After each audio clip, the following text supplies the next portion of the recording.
Et les écarts se resserrent au premier tour entre les deux favoris. On va vous dévoiler ce tout nouveau sondage. TNS Sofres pour iTélé, le nouvel observateur. On va le décrypter avec notre invité. Vous le voyez, François Hollande est toujours en tête à 30% d'intention de vote, mais il perd 1,5 point. Nicolas Sarkozy prend 2 points à 28%. Marine Le Pen gagne 1 point à 17%. François Bayrou, lui, est en légère baisse. Il perd 1,5 point à 10,5% d'intention de vote. Bonsoir, Édouard Le Cerf, directeur. Bonsoir. On va voir le deuxième tour où l'écart reste important un peu plus tard. Directeur général de TNS Sofres. D'abord, une remarque sur le premier graphique que nous avions. Au premier tour, donc, c'est vrai que les sondages se confirment semaine après semaine depuis l'entrée en campagne de Nicolas Sarkozy. Ça se resserre. On a fait notre précédente mesure il y a un mois. Donc là, on a une vraie dynamique qui est présente dans cette nouvelle édition de notre sondage, notre intention de vote TNS Sofres Sopra Group.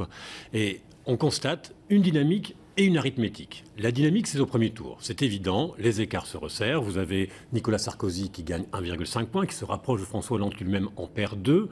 C'est un premier effet, rapprochement des deux candidats principaux. Deuxième effet, c'est un décalage entre Nicolas Sarkozy et sa poursuivante ou sa suivante, qui est Marine Le Pen, puisqu'effectivement, aujourd'hui, il y a plus de 10 points entre les deux. Donc ça, c'est un premier élément dynamique. Autre dynamique qui va dans le sens inverse, c'est celle de François Bayrou, puisque c'est une dynamique un peu négative. On se souvient, en 2007, François Bayrou était passé entre le début du mois de février à la fin du mois de février de 12 à 18,5. Ici, il passe de 12 à 10,5. Ça n'est pas du tout la même dynamique, ça patine un peu. On est frappé par les scores du deuxième tour. François Hollande, Nicolas Sarkozy, là l'écart est toujours très important. 14 points entre les deux hommes. C'est là où on oppose, j'allais dire, cette dynamique dont on vient de parler et l'arithmétique. L'arithmétique un peu lourde, celle des reports de voix du premier au second tour. Il faut savoir que pour pouvoir remporter une élection présidentielle, il faut faire un bon premier tour, mais naturellement, il faut aussi pouvoir bénéficier d'un certain nombre de voix qui vous viennent en support lorsqu'au moment du second tour, eh bien, on n'a plus le candidat qu'on a choisi au premier tour.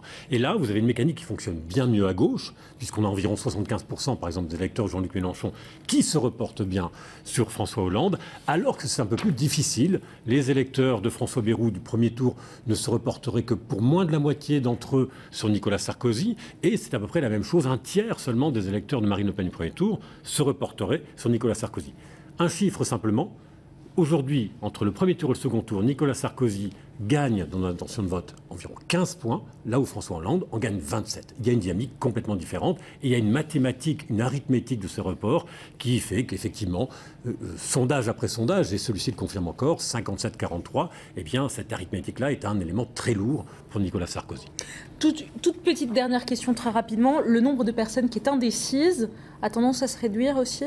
On reste à peu près sur une quarantaine de pourcents de personnes qui nous déclarent qu'ils peuvent encore changer d'avis. Donc c'est assez classique à ce moment de la campagne, mais toutes n'iront pas dans un sens, toutes n'iront pas dans l'autre. Elles risquent de se repartir de manière à peu près équivalente entre les différents candidats, mais les lignes peuvent encore bouger. Merci Édouard Le Cerf, merci d'avoir été avec nous pour décrypter ce sondage.